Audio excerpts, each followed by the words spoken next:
Hello again, everyone. I have a message here from a PayPal contribution. So here we go. Dear Ollie, I've gone through hell since day one. My mother-in-law is a covert narcissist, passive-aggressive control freak. My sister-in-law is a somatic narcissist, health nut, anorexic, pregnant 4 times. My father-in-law is a cerebral narcissist, intelligent, successful, controlling, unapologetic. I am the only woman in a family who works.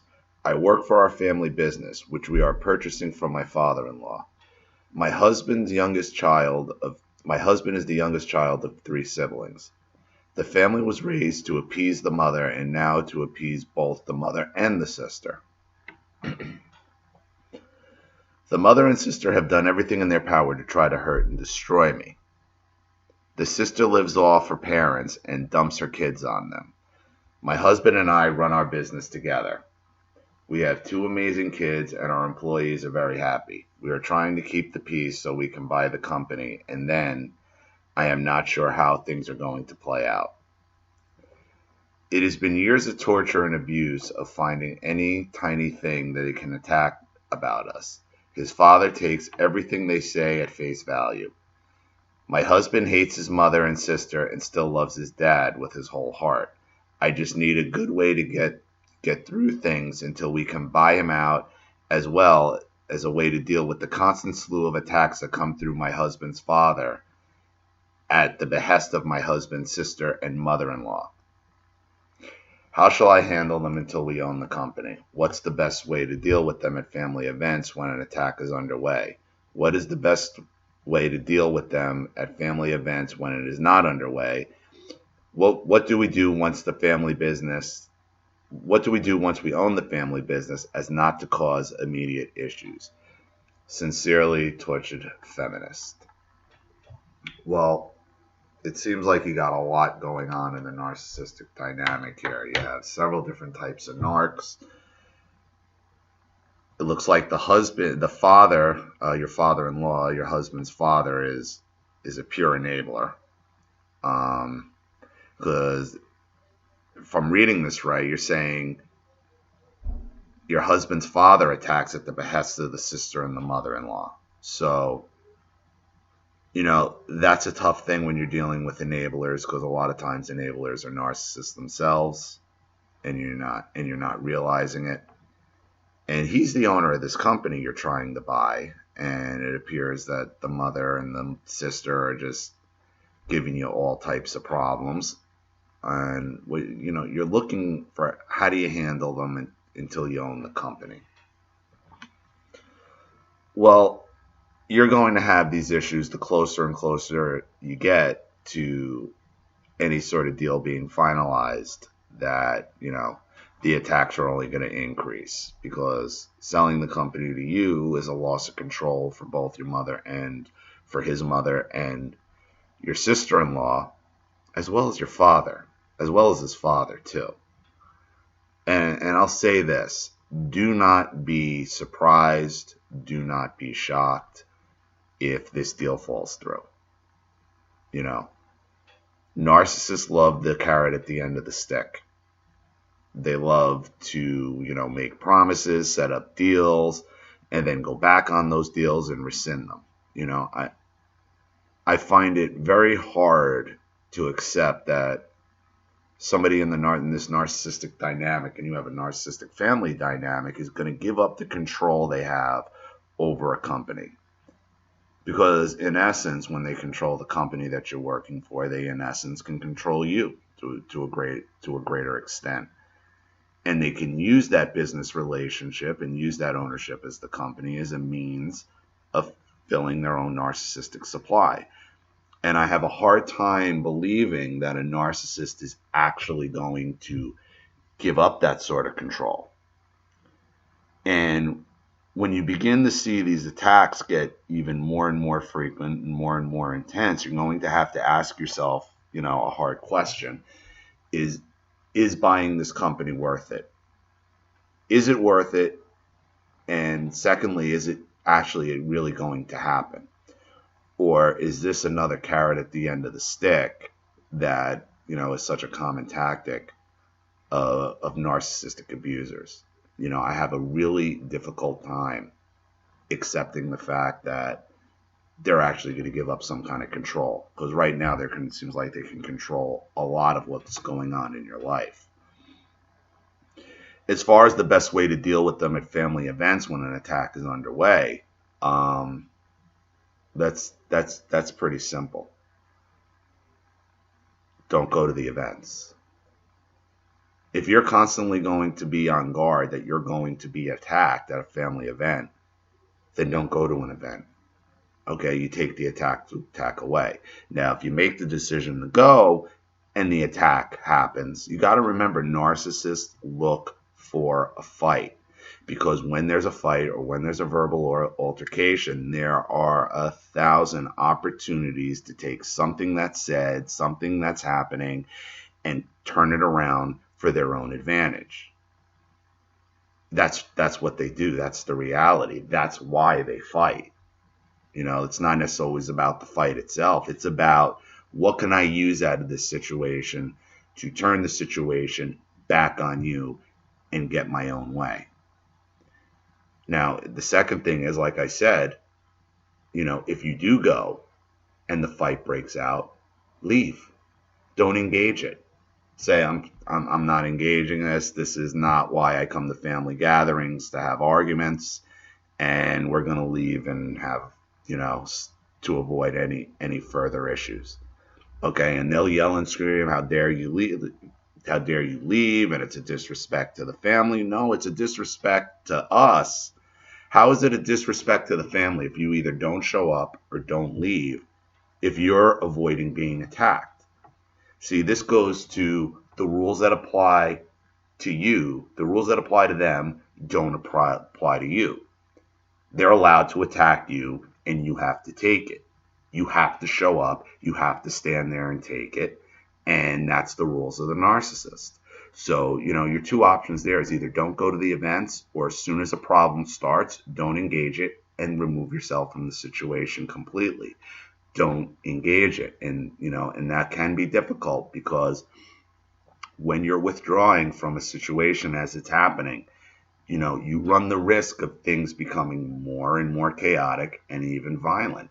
Because when the narcissist is not getting their way, that is a direct narcissistic injury. And you are then susceptible to the narcissist really striking out. But you can't fall into it, because that's what they want.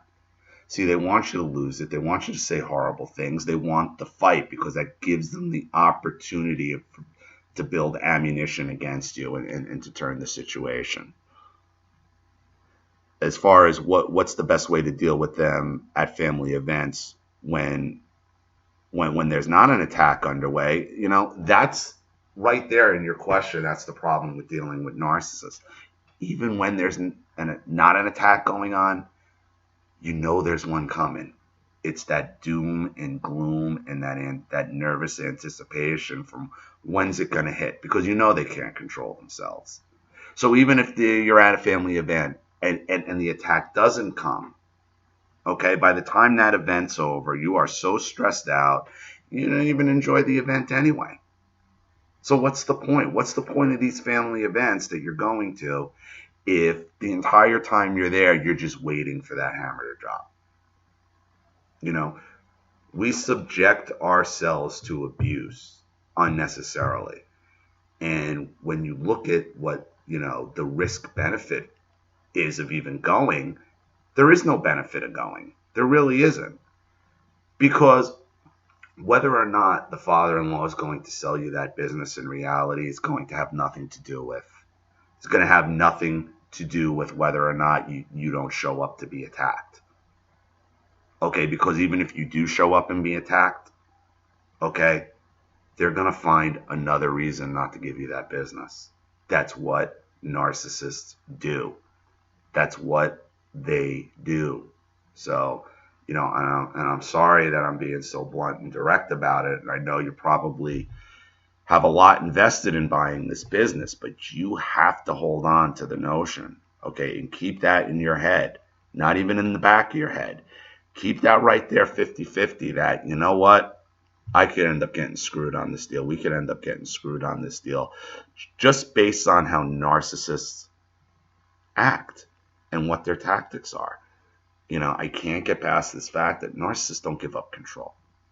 And certainly not to a black sheep who's the brunt of all the abuse anyway, from both, the mother-in-law, the sister-in-law, and to a certain extent the father, because he's allowing this shit. And then finally, what do we do once we own the family business as to not cause immediate issues? There's nothing you can do. Look, there is nothing you can do. There is nothing you can say to appease a narcissist. If you do get that business is going to be a thorn in your side as far as that mother-in-law and sister-in-law and whoever else is involved. Excuse me. Forever. Because they're not going to like having given up control. They don't like the idea of it now. What makes you think they're going to be able to accept it later? What makes you think that you're going to be able to say anything or do anything or avoid anything, okay, for there not to be hostility? There's already hostility. You haven't even purchased the business yet. There's just hostility at a basic narcissistic jealousy, out of the basic narcissistic, golden child, black sheep, enabler dynamic. If you're looking for a plan to avoid issues after the business is sold to you, to me, I'm sorry, I think your problems are going to get worse, because then that real narcissistic injury to the mother and the sister-in-law is going to be there. Now you own the business. Now you have the business and the power and the money, and you're getting from it. They're not going to be able to let that lie. They're not. Because it gives you power, and they're going to resent it, and they're going to give you problems with it forever. That's just what they do. So, you really have to look at several things, to wrap this up. A, is this really going to happen? Or am I really going to be able to purchase this business? Or is this a carrot at the end of the string? B, is it worth even showing up to these events where in all probability you're going to be attacked?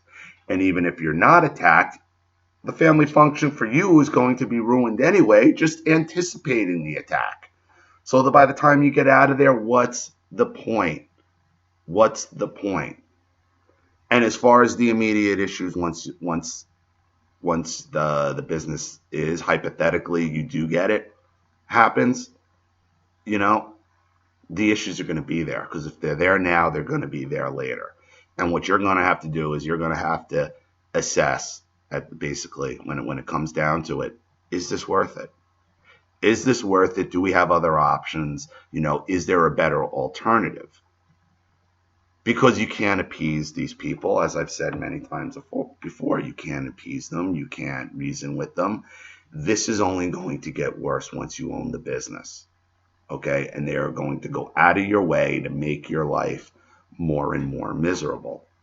So now, if you think you can obtain the business, okay, and at that point, I would then, do what you can to obtain the business. And if you are successful in that, I would really look to figure out ways of going no contact with the people you don't want around. If your husband really loves your father and, he doesn't see him as an enabler, or, he needs to have an honest conversation with his dad one-on-one, or maybe two of you with your dad, and say, listen, we're not taking this anymore.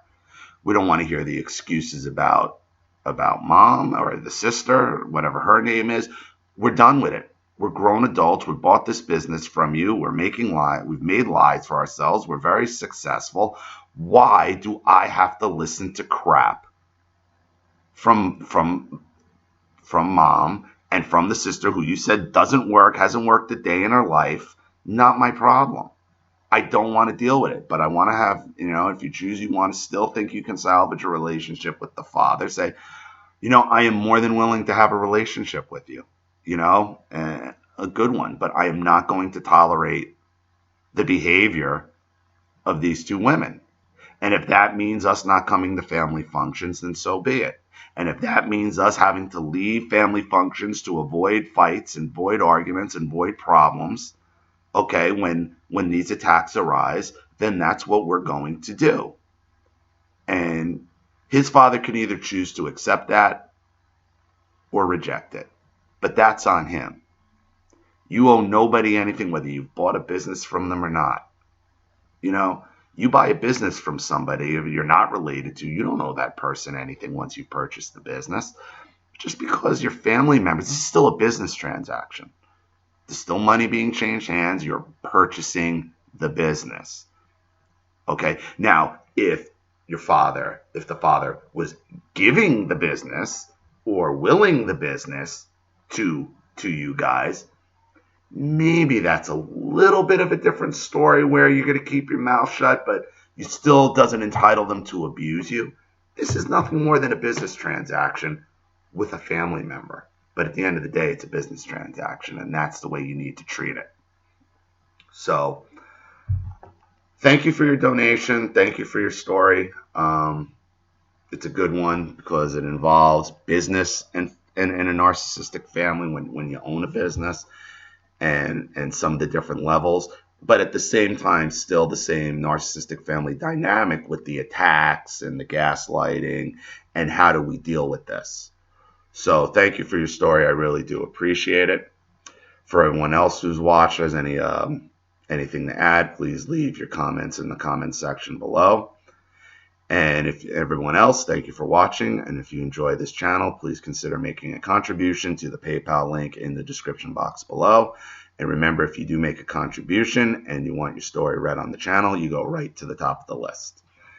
This is Ollie Matthews. Thanks for watching. I'll see you all again soon. Bye.